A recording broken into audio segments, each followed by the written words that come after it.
एक इस देश की ऐसी महबूबा है, महबूब का पता नहीं है, जो महबूबा को भाषा बोलनी चाहिए उन शब्दों का भी ख्याल नहीं किया उन्होंने। महबूबा को कैसे सवाल और इस किस्म की भाषा नहीं बोली जाती है। पहले उन्होंने जब मुकदमा हमने दायर किया तो कहा उन्होंने कि अगर 35 ऐसे छेड़छाड़ की गई तो जम्मू कश्मीर के अंदर तिरंगे को कोई कंधा देने वाला नहीं मिलेगा। हमने भी धमकी उनकी सुन ली। फिर जब बात नहीं बनी और डेट पड़ती रही तब उनका दूसरा बयान आया कि हम 1947 जैसे हालात कर देंगे। हमने कहा आप मुख्यमंत्री है, कुछ ख्याल करें, जिसके बल पे मुख्यमंत्री बनी है उन्हीं का ख्याल करें कम से कम। लेकिन उनकी समझ नहीं आ रहा था, क्योंकि वो दुनिया में ये मानते हैं कि आसमानी किताब पढ़ने के बाद किसी किताब की जरूरत ही नहीं, कि जो आसमानी किताब पढ़ते हैं वो आसमान पे रहते हैं, जमीन पे पैर नहीं होते उनके। लेकिन आखिर में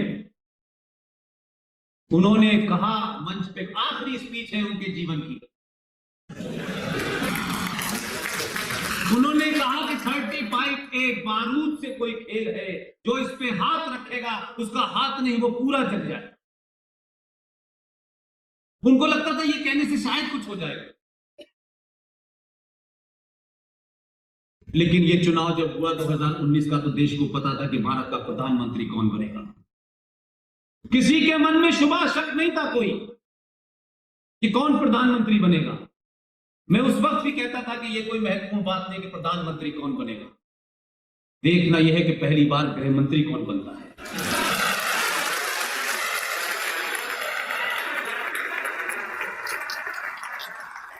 तो जिसे वो बारूद समझ के हाथ रख रही थी, वो बारूद 5 तारीख को गृह मंत्री की शक्ल में फट गया और 5 और 6 तारीख को कमाल देखिए,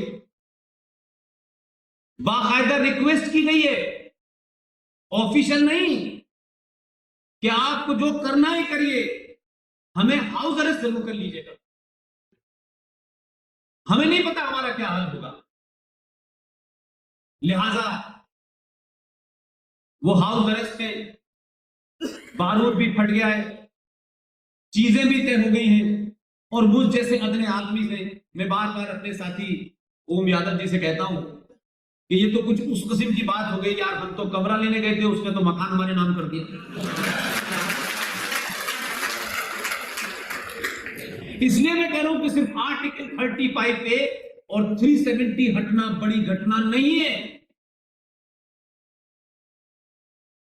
उस राज्य के 2 टुकड़े करके उसमें केंद्र सरकार का सीधा कानून लागू करना ज्यादा बड़ी बात, क्योंकि 70 साल में जो कॉन्स्टिट्यूशनल और जो सिस्टम का एपरेटस बना था उसमें एक ही सोच के लोग थे। धारा हटने के बावजूद भी अगर ये राज्य रहता आपका कोई मतलब हल नहीं होता। संवैधानिक तौर पे हो सकता है कि कुछ चीजें खत्म हो जाती, लेकिन एपरेटस जिसको मजबूत 70 साल में किया गया, जिसमें 85 ऐसे कानून बनाए गए जो एंटी इंडिया नहीं एंटी हिंदू कानून थे, वो सब अपनी जगह थे। जिन जमीनों को आतंकवादियों को बांटा गया, हुर्रियत को बांटा गया, उन लोगों को बांटा गया जो भारत को गाली देते हैं, क्योंकि राज्य की सरकार के हाथ में वो जमीन थी। जिसको दिल चाहे बांटो, आप लंदन में भी घर बनाएंगे, पेरिस में भी घर बनाएंगे और दिल्ली के 5 स्टार होटल में भी आपका शेयर होगा, और उसके बाद भी कहते हैं कि कश्मीर में गरीबी है, बेरोजगारी है।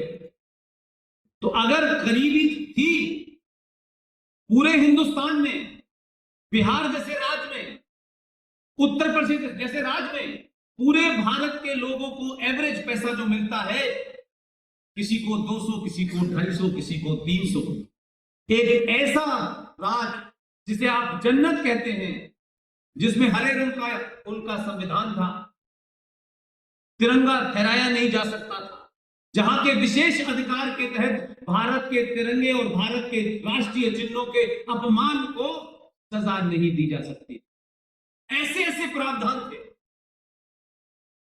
भारत की संसद का पास किया हुआ कानून वहां लागू नहीं होता था, सुप्रीम कोर्ट के आदेश लागू नहीं होते थे, मिसयूज ऑफ रिलीजियस प्लेसेस 1988 का कानून लागू नहीं होता था, राइट टू इंफॉर्मेशन लागू नहीं होता था, राइट टू एजुकेशन लागू नहीं होता था। उस सब के बावजूद भी हर सरकार ने, किसी ने 80,000 करोड़ रुपया, किसी ने 1 लाख करोड़ रुपया, सब कुछ दिया था। इन धाराओं के बावजूद भी, जिसे बार बार ये कहा जाता है, कुछ मुनाफिक और मक्कार ये कहते हैं कि ये धारा दिल्ली को और कश्मीर को पुल की तरह काम करती है, उसके बावजूद भी 41,750 लोग जम्मू कश्मीर में, खासतौर में वैली में मारे गए।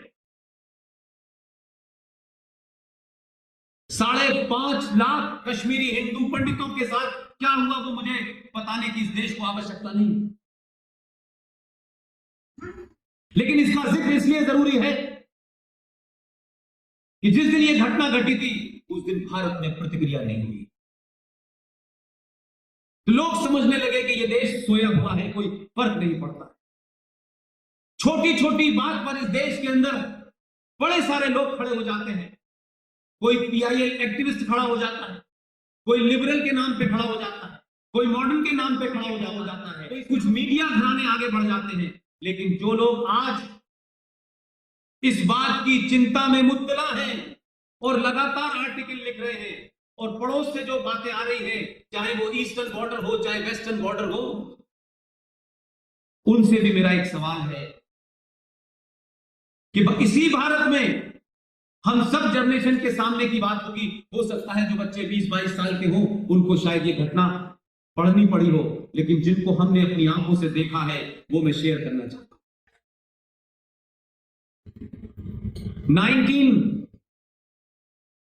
1985 और 86 में इसी मरकज में, सेंटर में, उन्हीं पार्टी की सरकार थी जो आज बेरोजगार हो गए। सरकार प्रकाश सिंह बादल को मुख्यमंत्री की हैसियत में 6 महीने तक नजरबंद करके रखा था। पूरे राज्य में 6-6 महीने के लिए कर्फ्यू लगा था और आर्मी एक्शन हुआ था, आप सबको पता है। एक तरफ तो आप पत्थर मारेंगे 1400 साल पुरानी परंपरा के हिसाब से, और दूसरी तरफ आप कहेंगे इंटरनेट नहीं चल रहा है वहां। आज इंटरनेट जिनके लिए बहुत महत्वपूर्ण है, ये तमाम वो लोग, वो गैंग जिसको मोदी से नफरत हो सकती है, लेकिन आप बताइए इसमें से किसी का कोई धरना प्रदर्शन उस वक्त पूछा किसी ने जब प्रकाश सिंह बादल को 6 महीने तक जेल में नजरबंद रखा और कोई इंटरनेट नहीं था, मिलने वालों की भी परमिशन नहीं थी, तब मानवीय अधिकार नहीं थे, तब फ्रीडम ऑफ एक्सप्रेशन नहीं था, तब आजाद जीने की आजादी नहीं थी।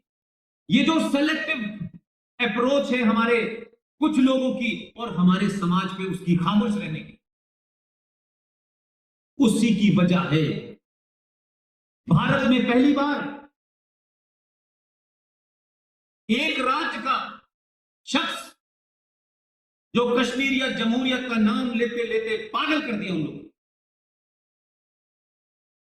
पहला देश का गृह मंत्री मुसलमान उसी कश्मीर राज्य से बना। 2 दिसंबर 1989 में उस आदमी ने शपथ ली। अगर इन घटनाओं को देश जान जाता तो 5.5 लाख कश्मीरी हिंदू पंडितों के साथ वो नहीं होता जो हो गया। उस राज्य का मुख्यमंत्री फारूक अब्दुल्ला जो कहता है कश्मीर तुम्हारे बाप का नहीं, जो सवाल पूछता है कश्मीर तुम्हारे बाप का है, अब उसे पता चल गया किसके बाप का है।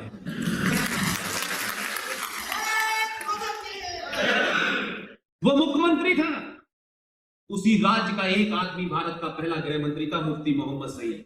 2 दिसंबर को शपथ ली उसने, और अपने कमिटमेंट के कितने पक्के लोग हैं। ये जिन लोगों को गलतफहमी है, भाईचारा, गंगा जमुना तहजीब, हिंदू मुस्लिम सिख ईसाई, ये गाने अच्छे होते हैं लेकिन गाने गुनगुनाए जाते, खाए नहीं जाते। उसी दौर में इतना जघन्य अपराध हुआ कि उन स्टोरीज में नहीं जाना चाहता मैं।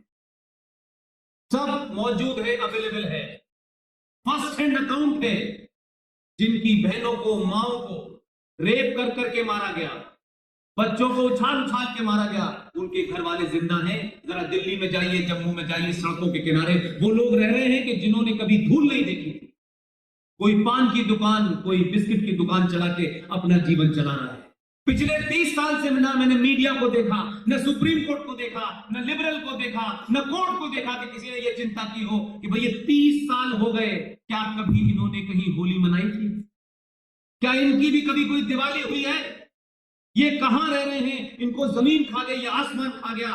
5 लाख लोगों को आप सुनियोजित तरीके से मजहब के नाम पर आपने उनकी हत्याएं की, लूटा, बलात्कार किया, लेकिन पूरे जम्मू कश्मीर में एक कंप्लेन दर्ज नहीं है किसी थाने में। लोग मारने वालों का नाम जानते हैं क्योंकि पड़ोसी थे, आज भी बताने के लिए तैयार हैं, लेकिन कोई एफआईआर तो बहुत दूर की बात है, एक कंप्लेन नहीं है। ऐसा निजाम मुस्तफा था, ऐसी ये धारा 370 थी, ऐसी ये 35 पे था। ये स्पेशल पावर इसलिए दिए गए थे कि वो महबूबा कह रही थी हमारी शनाख्त और पहचान खत्म की जा रही है। महबूबा, मुफ्ती और अब्दुल्ला, अगर तुम्हारी ये पहचान है और कुछ लोगों ने ये बनने दी है कि हिंदुओं का मैसेकर करो, संविधान में नाजायज चीजों को मनवाओ और दिल्ली को ब्लैकमेल करो, तो तुम्हारी ऐसी पहचान समाप्त हो जानी चाहिए। ये कोई देश में किसी सब समाज में इस पहचान को कोई जिंदा नहीं रखे।